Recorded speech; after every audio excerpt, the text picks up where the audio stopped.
శ్రీ గురుభ్యో నమ. శ్రీ మహాగణాధిపతయ నమ. శ్రీ మహాసరస్వత్యై నమ. హరి ఓం. శ్రీమాత్రే నమ. సర్వవిఘ్నహరం దేవం సర్వవిఘ్న వివర్జితం సర్వసిద్ధిప్రదాతారం వందేహం గణనాయకం. మహాగణాధిపతయే నమ.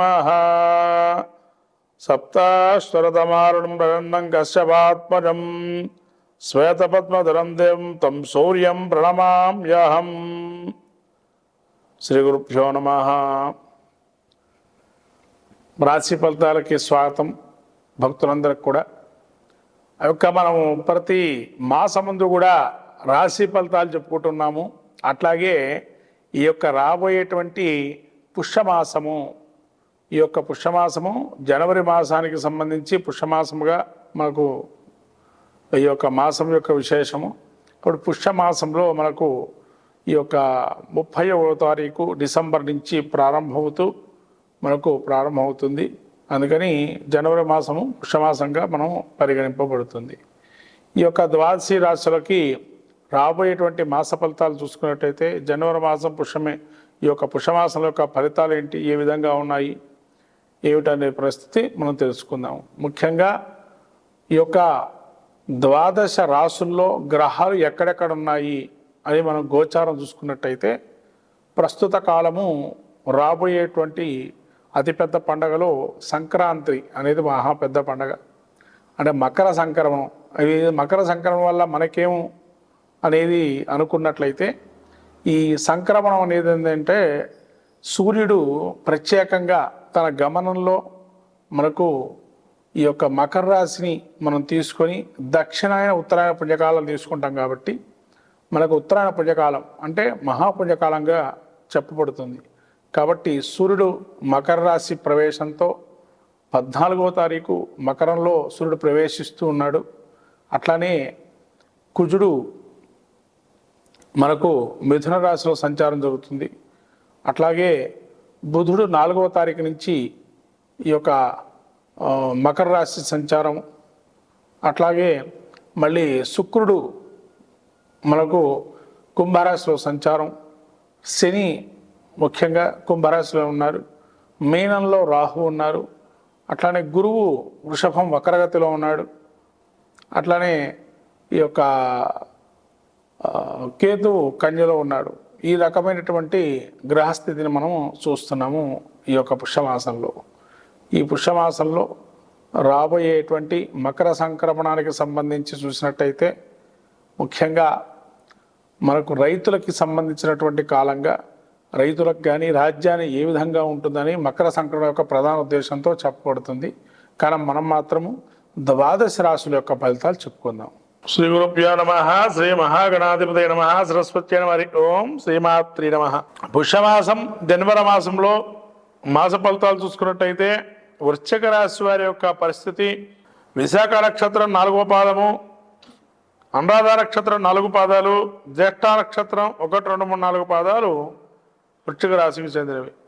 ఈ వృశ్చిక రాశి యొక్క గ్రహస్థితి చూసినట్టయితే ద్వితీయ స్థానంలో బుధుడు, తదుపరి తృతీయ స్థానం సంచారము రవి తృతీయ స్థాన సంచారము.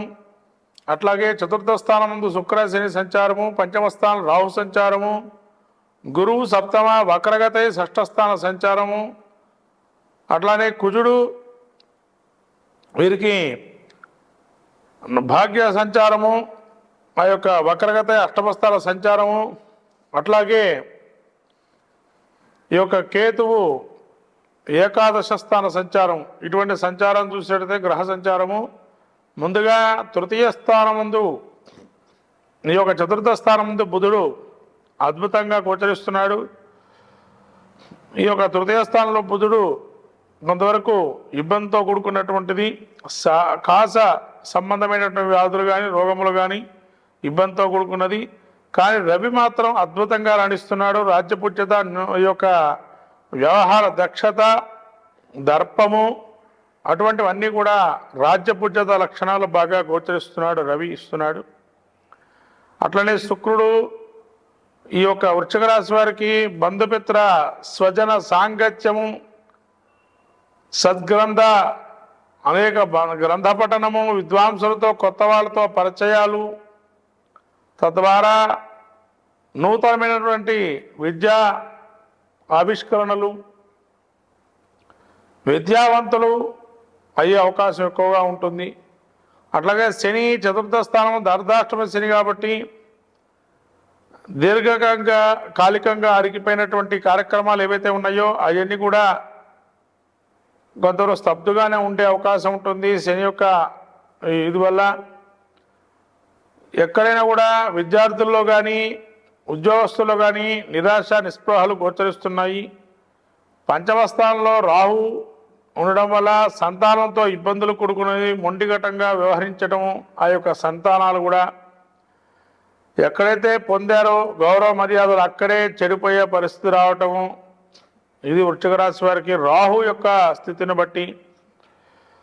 అట్లనే సప్తమ స్థాన గురువు షష్ఠ స్థాన సంచారం వక్రగమనం వల్ల ఉండడం వల్ల ధన రుణ రోగాదులు ఏవైతే ఉన్నాయో అసంపూర్ణంగా ఉన్నాయని మనసులో చింతనా భావన ఉంటుంది. అట్లనే కుజుడు వక్రగమనం వల్ల అష్టమ స్థాన సంచారం వల్ల శస్త్ర అస్త్రాదులతో కానీ ఇంట్లో పనిచేస్తున్నప్పుడు కానీ జాగ్రత్తగా పనిచేసుకోవడం మంచిది. ఒకటికి రెండింతలుగా మీ ఆలోచన ధోరణి జాగ్రత్తలు పడటం అనేది అత్యవసరమైనటువంటి సూచన. అజాగ్రత్తగా ఉండటం వల్ల మీకు మీరే నష్టపోయే అవకాశం ఉంటుంది. కాబట్టి వృశ్చిక రాశి వారు అజాగ్రత్త అనేది ఎక్కువగా ఉండకండి. ప్రతి విషయాన్ని జాగ్రత్తగా పరిశీలన చేస్తూ ముందుకెళ్ళడం మంచిది. అట్లనే కుజుడు తదుపరి యొక్క ఏకాదశంలో కేతు సంచారం వల్ల జ్ఞాతులకు కావచ్చు, లేతే ఇంట్లో ఉన్న తల్లిగారికి కానీ కొంత అనారోగ్యం వచ్చే అవకాశం ఉంటుంది. జాగ్రత్తగా చూసుకోవడం మంచిది. తన యొక్క తోబుట్టులతో కూడా కొంతవరకు ఇబ్బందులు కలిగే అవకాశం ఉంటుంది. మొత్తం మీద వృశ్చిక రాశి వారికి చూస్తే మిశ్రమాది ఫలితాలు గోచరిస్తున్నాయి. ఈ యొక్క గ్రహస్థితి చూసినట్టయితే వీరికి ముఖ్యంగా శని అర్ధాష్టమ శని గోచారం ఒకటి, అట్లానే ఈ కుజుడు అష్టమ స్థాన సంచారం వల్ల దీర్ఘకంగా చాలా ఇబ్బందులకు గోచరిస్తున్నాయి. వీటికి శని తైలాభిషేకము, శివారాధన చేయటం వల్ల మంచి సత్ఫలితాలు వస్తాయి. అట్లనే ప్రదోష వ్రతము, అట్లాగే ఈ కుజుడు వల్ల సుబ్రహ్మణ్య నక్షత్ర దర్శనము, సుబ్రహ్మణ్యారాధన ఇంట్లో కానీ ఏదైనా క్షేత్ర దర్శనం చేసుకోవటం వల్ల కానీ మంచి ఫలితాలు గోచరిస్తాయి. కాబట్టి మొత్తం మీద ఈ యొక్క మాసంలో మిశ్రమ ఫలితాలుగానే ఉన్నాయి, మధ్యస్థంగాని.